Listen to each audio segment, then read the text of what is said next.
우리 옆에 계신 성도님과 함께 인사하겠습니다. 여호와를 알아갑시다.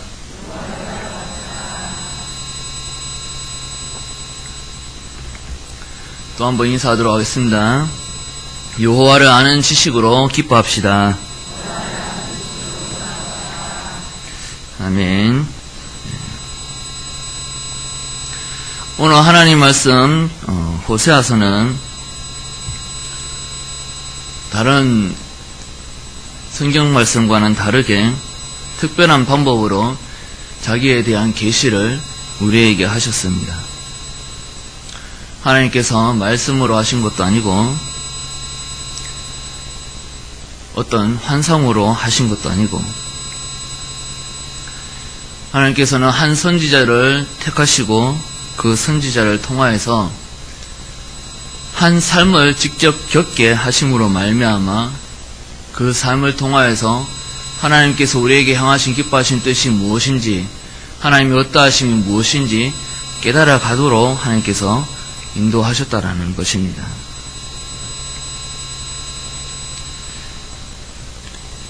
호세아 선지자에게 선지자임에도 불구하고 음녀를 만나서 음녀와 함께 결혼하고,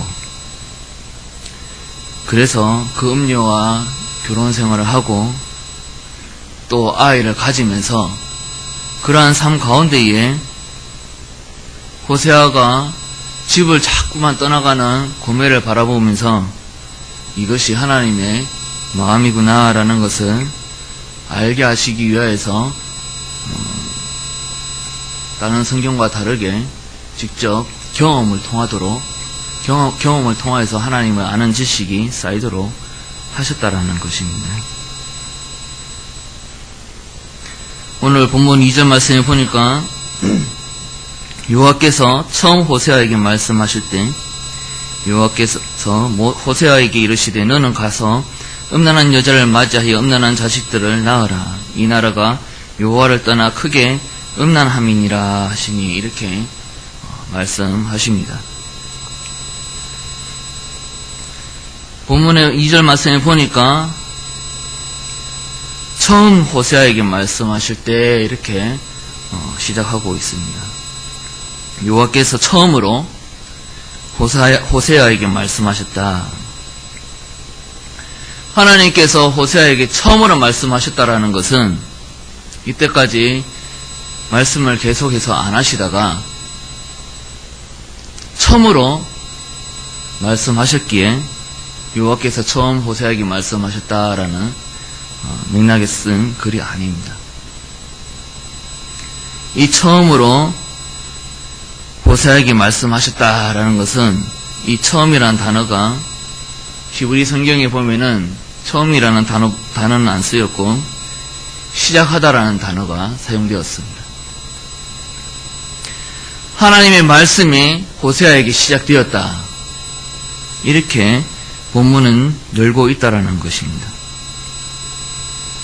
하나님께서 처음으로 하나님에 대한 어떠한 자기의 어떠하심을 호세아에게 계시하시기 시작하셨는데, 시작하셨다라는 것은 하나님께서 드디어 시작하셨다라는 의미죠. 이스라엘을 향하여서 하나님께서 계속해서 영적 음란한 그러한 생활들을 참고 견디시면서 계속해서 참고 견디시다가 이제는 더 이상 참지 못하겠다. 내가 너희들을 향한 나의 마음이 무엇인지 보여주겠다. 너희들을 향한 나의 계획이 무엇인지 보여주겠다. 이러한 의미에서 하나님은 말씀을 시작하셨다라고 기록하고 있는 것입니다. 그러니까 하나님께서 호세아에게 하신 말씀은 여느 때와 같이 하나님께서 하신 말씀과 다르게 지금 하시는 말씀은 하나님의 어떠하심과 하나님이 이제는 어떻게 하겠다라는 하나님의 의지를 나타내는 강한 표현입니다. 그렇게 호세아에게 말씀하셨는데 하신 말씀이 무엇입니까? 음란한 여자를 만나서 아이들을 낳고 살아라, 이렇게 말씀하고 있습니다.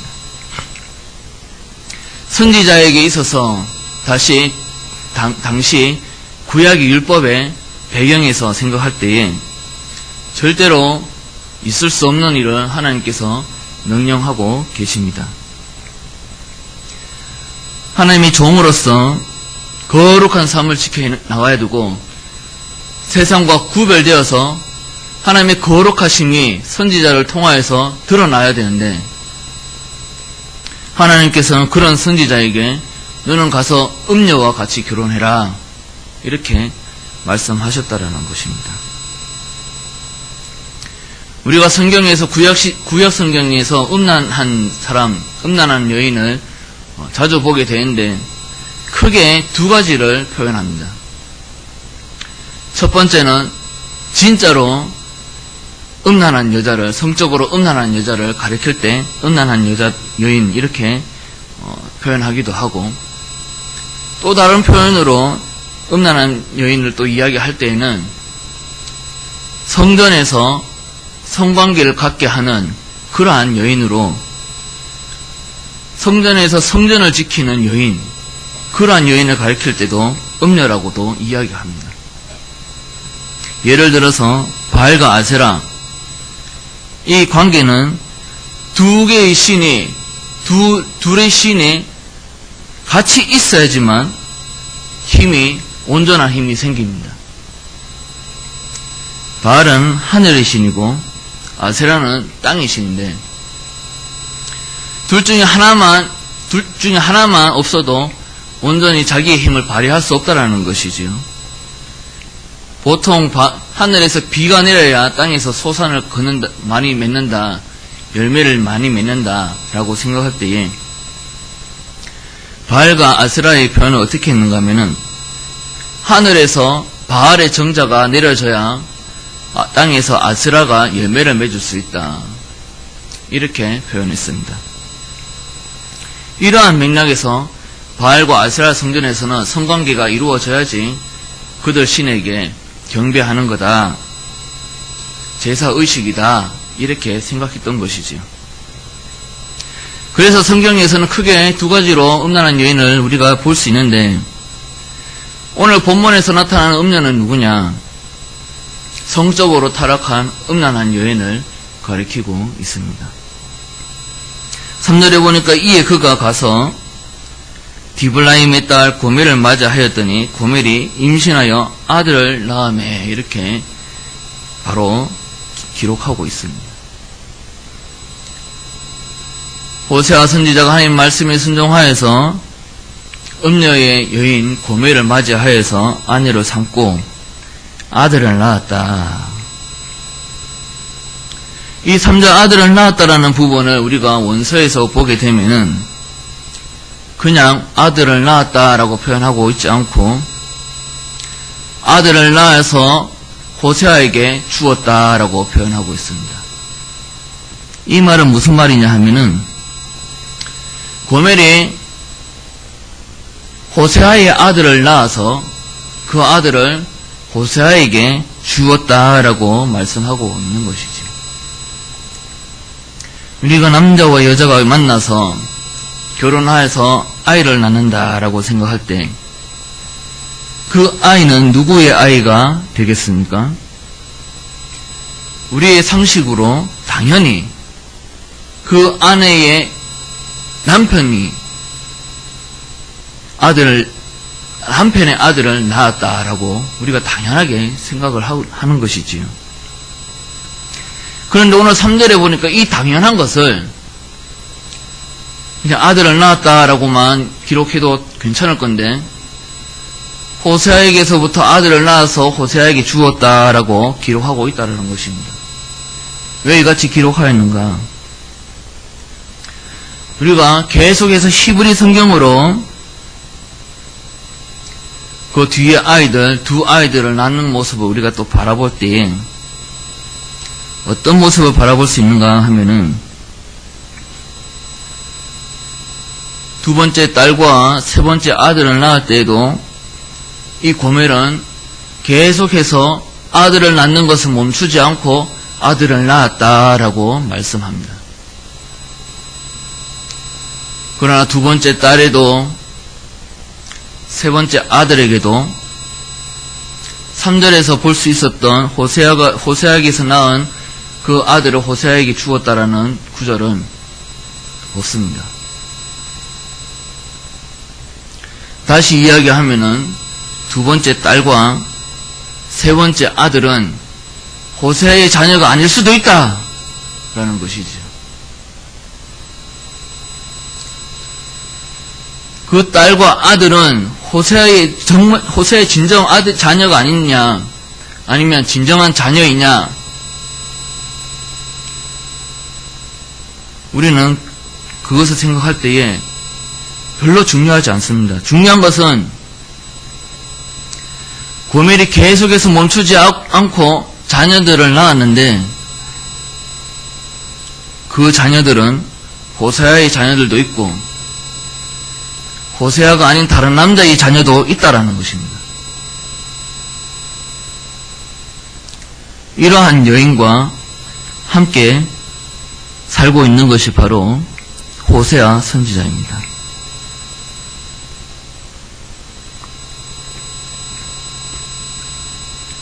만약 우리가 이와 같은 배우자와 함께 살고 있다면 심정이 어떻겠습니까? 계속해서 외도하는 것만으로도 견디기 힘든데, 이 자녀가 누구의 아들인지도 알 수 없고, 이게 내 아들인지 남의 아들인지 알 수 없는 가운데 찝찝한 마음에서 계속해서 낳는 그 자녀들을 키워야 하는 호세아의 마음. 이 고멜과 이혼을 할 수도 없고, 그렇다고 계속해서 같이 데리고 살자니 그 마음 또한 불편하고, 그러나 하나님의 말씀에 순종하여서 계속해서 하는 수 없이 자기의 삶을 포기했느냐 마냥 고멜과 살아가고 있는 호세아의 모습을 우리가 바라볼 때에 사랑할래야 사랑할 수 없지만은 그렇다고 버릴래야 버릴 수 없는 고멜, 이러한 복잡한 감정을 가지고 있는 호세아에게 하나님은 이것이 너희를 향한 나의 마음이다 라고 말씀하고 있는 것입니다. 이 얼마나 복잡하고 불편한 마음입니까? 계속해서 하나님은 말씀하십니다. 호세아 1장 4절 말씀에 여호와께서 호세아에게 이르시되 그의 이름을 이스라엘이라 하라. 조금 후에 내가 이스라엘의 피를 예후의 집에 갚으며 이스라엘 족속의 나라를 폐할 것입니다.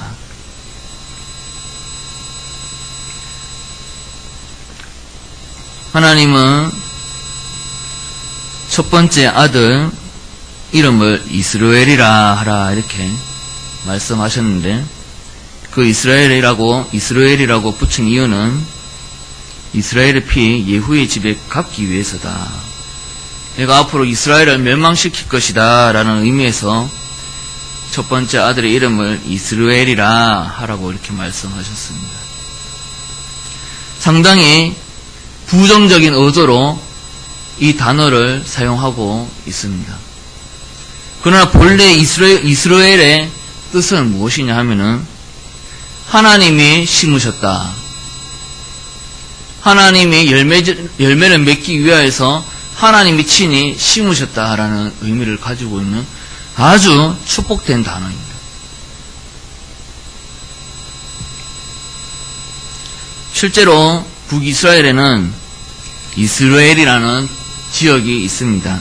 그 땅을 왜 이스라엘이라고 지었는가 하면은 북이스라엘에서 나는 곡식과 열매가 대부분이 이스라엘에서 났기 때문에 이 땅은 하나님께서 준비하신 땅이며 하나님께서 친히 심으신 땅이기 때문에 이 같은 축복의 열매들, 선한 열매들을 맺을 수 있다라는 의미에서 그 땅을 이스라엘이라 이름을 하였습니다. 자, 그런데 이 같은 축복의 단어를 가진 단어를 아주 하나님은 부정적인 의미에서 사용하시면서 예후의 집안을 말씀하십니다. 그러면 이스라엘과 이 예후 집안, 다시 얘기해서 예후 왕조하고는 어떤 관계가 있기에 하나님께서 이렇게 말씀하고 계시는가? 우리가 열왕기 하에서 우리가 잠깐 살펴보면은 이 예후가 어떤 사람인지 우리가 알 수 있는데, 이 예후 왕조를 세울 때의 모습이 9장에서 기록하고 있습니다. 9장 1절에서부터 3절 말씀인데, 선지자 엘리사가 선지자의 제자 중 하나를 불러 이르되 너는 허리를 동이고 이 기름병을 손에 가지고 길르한 라못으로 가라. 거기에 이르거든 님시의 손자 요사밧의 아들 예후를 찾아 들어가서 그의 형제 중에서 일어나게 하고 그를 데리고 골방으로 들어가 기름병을 가지고 그의 머리에 부으며 이르기를 여호와의 말씀이 내가 네게 기름을 부어 이스라엘의 왕으로 삼노라. 이렇게 말씀하고 있습니다.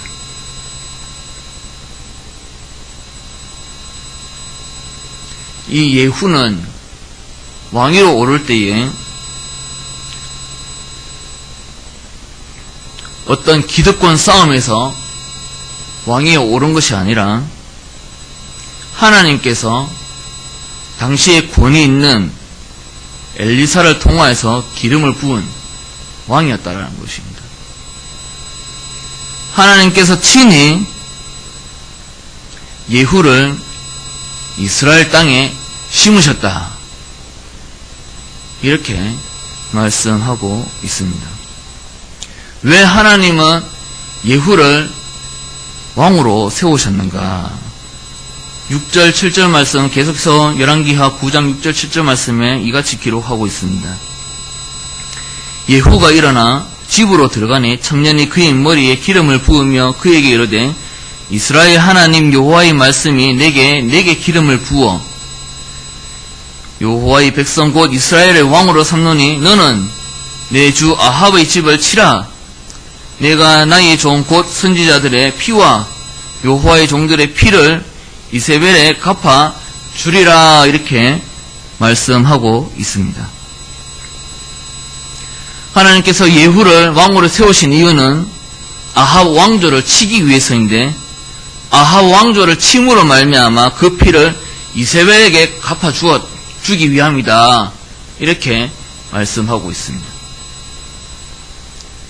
아합 왕과 이 이세벨 사이에 어떤 관계가 있길래 하나님은 아합 왕을 치고 아합 왕을 침으로 말미암아 이세벨에게 갚아준다. 이렇게 말씀하고 있을까요?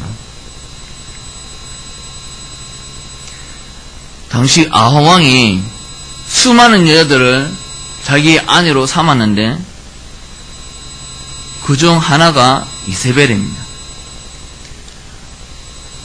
그 이세벨을 아내로 취할 때에 이세벨은 이방의 사람입니다.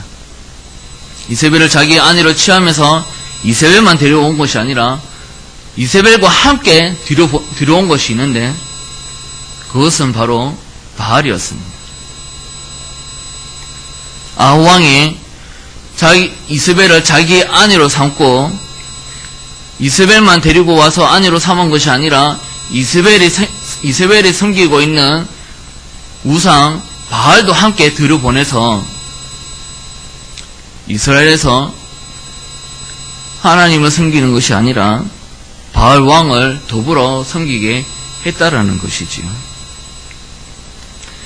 이러한 영적 음란한 이스라엘 모습을 하나님께서 보셨을 때에 하나님께서는 참지 못하시고 예후를 통하여서 아합 왕을 침으로 모든 우상 숭배의 끈을 끊고자 하셨던 것입니다. 그렇게 해서 하나님께서 예후 왕을 세우셨는데 이스라엘 땅에 심으셨는데 열왕기하 10장 31절에 그 기대와 다른 말씀이 기록하고 있습니다. 그러나 예후가 전심으로 이스라엘 하나님 여호와의 율법을 지켜 행하지 아니하며 라고 말씀하고 있습니다. 하나님은 이스라엘을 자기의 백성으로 삼으시고, 다시 이야기해서 자기의 제사장으로 삼으시고, 이스라엘 나라가 하나님께 예배하기를 원하셨고, 하나님 말씀에 통치를 받아서 순종하는 온전한 하나님 나라가 되기를 원하셨습니다.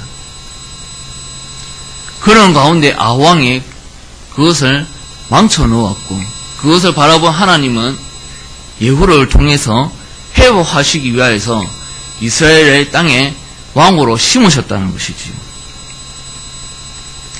예후는 이스라엘 나라를 다시 하나님의 나라로 회복시키는 사명을 가지고 그 땅에 왕으로 세워진 것입니다. 그런데 이 예후가 하나님께서 주신 그 사명을 다 하지 아니하고 열왕기하 10장 31절 말씀에 의거하여서 하나님께 불순종하였다라고 기록하고 있다는 것입니다. 그러면 무슨 죄를 저질렀으며 하나님께 어떻게 불순종하였길래 이렇게 말씀하고 있느냐? 그 바로 앞절에 보면은 그 대표적인 죄가 나오게 되는데 열왕기하 10장 28절 29절 말씀에 이렇게 말씀하고 있습니다. 예후가 이와 같이 이스라엘 중에서 바알을 멸하였으나, 여기까지는 마치 하나님께서 주신 사명을 잘 감당하는 것처럼 보입니다. 그러나 29절에서 이스라엘에게 범죄하게 한 느밧의 아들 여로보암의 죄, 곧 베델과 단에 있는 금송아지를 섬기는 죄에서는 떠나지 아니하였더라, 이렇게 말씀하고 있다는 것입니다.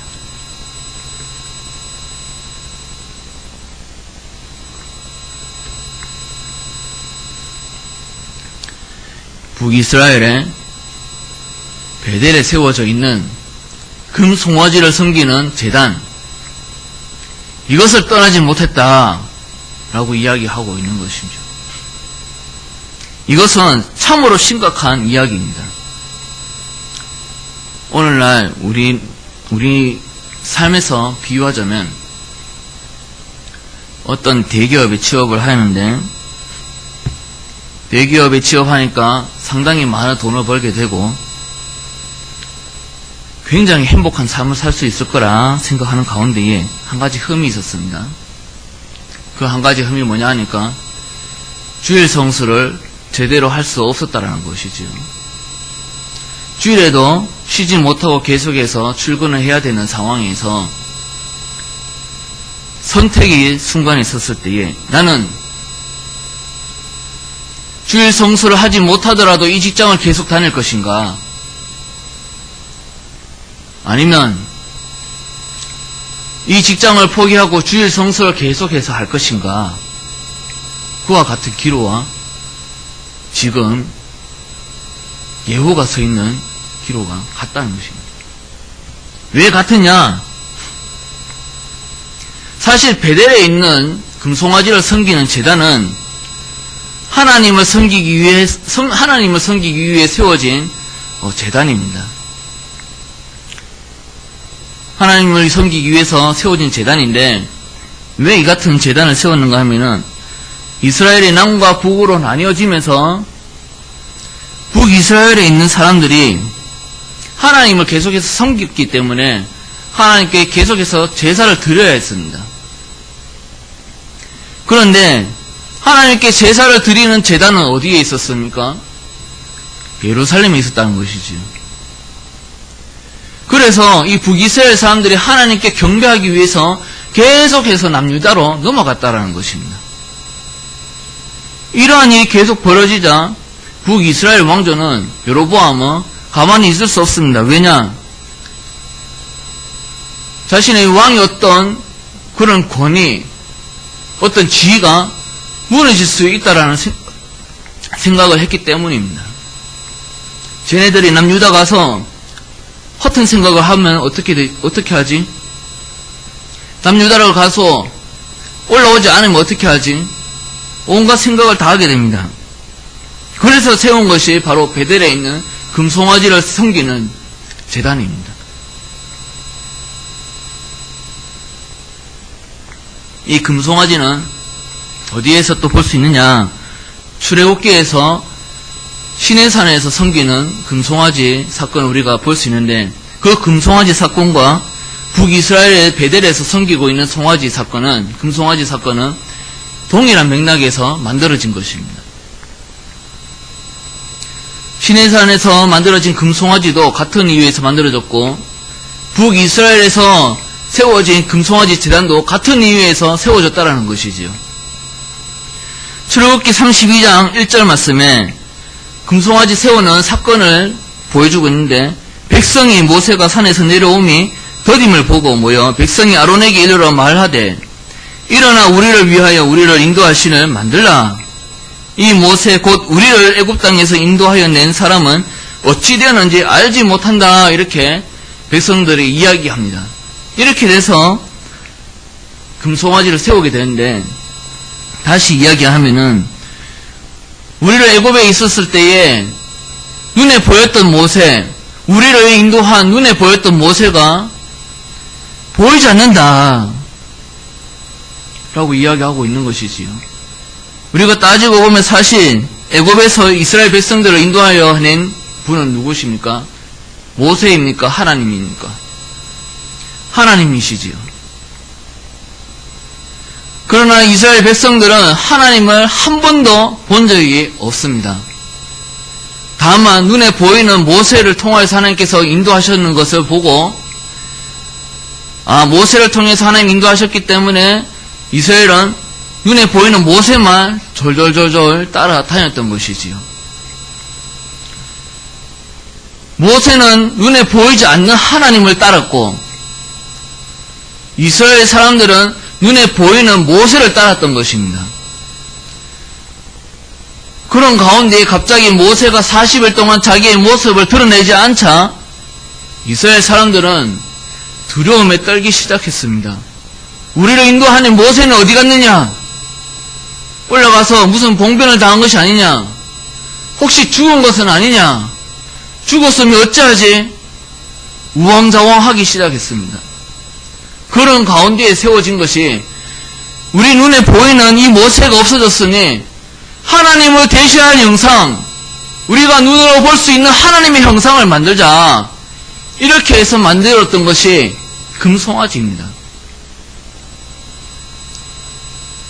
그러나 그들이 만든 그 금송아지는 하나님이 이렇다 이렇게 생겼을 것이다 라고 생각해서 만든 금송아지 상인데, 사실은 애굽에서 계속해서 금송아지 신을 봐왔던 그러한 이미지에서 만든 우상입니다.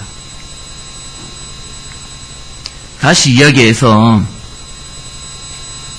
이스라엘 사람들이 하나님이 이렇게 생기셨을 것이다, 이러한 성품을 가졌을 것이다 라고 만든 그 신상이 금송아지가 되었던 것은, 이스라엘 사람들이 애굽에서 계속해서 보아왔던 금송아지가 하나님과 동일하다, 또는 그 금송아지가 아마 하나님일 것이다 라고 생각했다는 것이죠. 이것은 매우 심각한 문제입니다. 우리는 그냥 성경책으로 보니까 그럴 수 있지 하고 넘어갈 수 있는데, 오늘날 우리의 모습에서 이 모습을 너무나 많이 발견하게 됩니다. 애굽에서 위대한 신이라고 생각했던 금송아지, 그런데 하나님을 알고 나니까 금송아지는 별로더라 알기 시작했지요.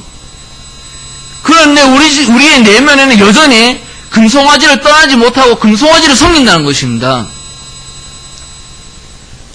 물질을 떠나지 못하고, 명예를 떠나지 못하고, 권위를 떠나지 못하고, 권력을 떠나지 못하는, 하나님을 만나기 전에 최고의 신이라고 생각했던 금송아지를 여전히 그 곁에서 맴돌고 있다라는 것이죠. 하나님은 이러한 것들을 채워주시는 분이야. 내가 생각할 때 나의 유익이 되는 것들을 하나님께 구하면은 하나님은 채워주시는 분이야. 막연하게 하나님은 이러한 존재다라고 생각하고 신앙생활을 하고 있다는 것입니다. 이러한 맥락에서 내 자신에게 나는 정말 하나님을 잘 알고 있는가? 나는 하나님을 바로 알고 있는가? 질문을 던졌을 때에 바르게, 확실하게, 확고한 마음으로 대답할 수 있는 사람은 많이 없을 것입니다.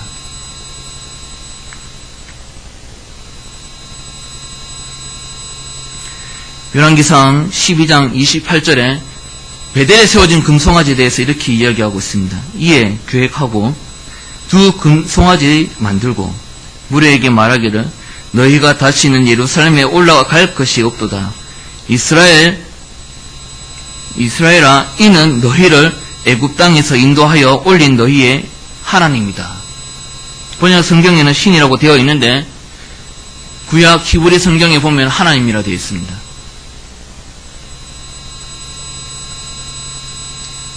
금송아지가 하나님 맞아. 이렇게 이야기하고 있다는 것이죠. 그런데 왜 금송아지를 만들었다고 했습니까? 자신의 왕의 자리를 계속해서 유지하기 위해서 그것을 만들었다는 것이지. 예후가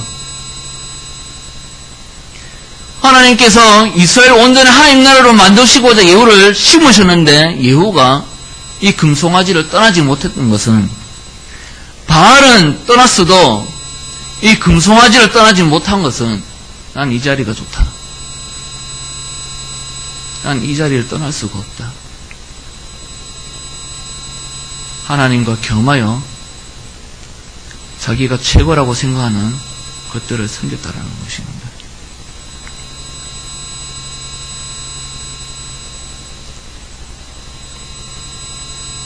우리는 하나님을 얼마나 알고 있습니까? 하나님에 대해서 얼마나 잘 알고 있습니까?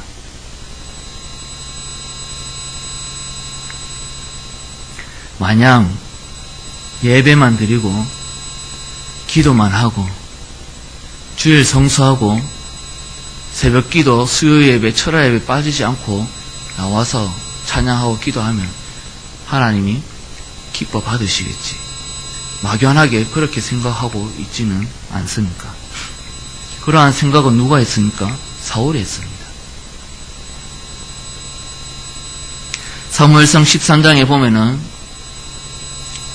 전쟁을 나가기 전에 하나님께 사무엘이 간구하고 나가야 되는데 사무엘 선지자가 와서 하나님께 간구하는 그러한 제사를 감당하기를 기다리고 있는데